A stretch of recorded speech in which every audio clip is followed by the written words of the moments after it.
from your weather authority, meteorologist Cody Bailey.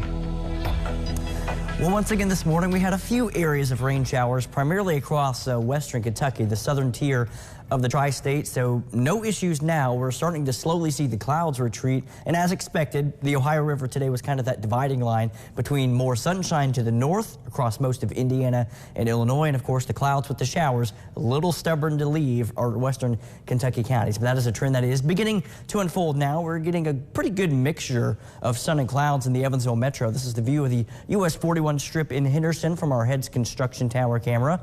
Down to the south, though, again, that trend a little bit more on the cloudy side. That's our view from Central City from our Austin Homes Tower camera, where some sunshine filtering through the clouds, but definitely more in the way of clouds versus sunshine down across western Kentucky. And a similar view as Henderson on the east side of Evansville, our Diamond Valley Federal Credit Union Tower camera looking from high atop of Deaconess Gateway Hospital, showing again, a few of those cumulus clouds bubbling up there, but more in the way of sunshine. And this clearing trend is going to continue. Now, current temperatures also reflective of our high temperatures today. You can see who had more in the way of sun, who dealt more with the clouds and rain showers earlier this morning, comparing our temperature of 83 in Princeton, 80 in Jasper, but down to the south, still 77 degrees in Greenville, 76 Beaver Dam, Fordsville coming in at 78. But once the clouds clear out late this evening, and especially overnight tonight, we'll start to see those temperatures kind of become more uniform across the tri-state, somewhere in the low to mid 60s overnight tonight. But dew points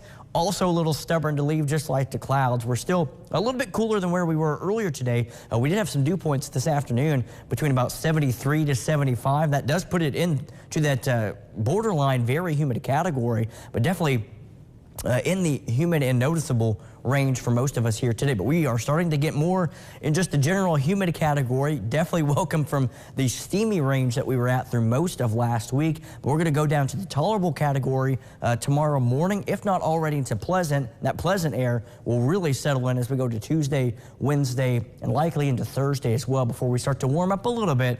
Nothing oppressive, but definitely warmer than normal again by the beginning of next weekend. But first warning Doppler radar scanning clear right now. We had a few of those showers in our southeastern counties earlier today. Also some isolated shower activity pushing just west of our southwestern corner of our tri-state. Not a threat for us. Both of those areas moving away from the tri-state. So high pressure is beginning to settle in, and that's going to draw in that drier, less humid air. It's also going to keep us free from mostly from clouds and also precipitation. But we do still, for most of us, still in need of that rain. So looking down at the tropics, of course, last night we showed you what was Hurricane Franklin, now up to a Category 2 hurricane.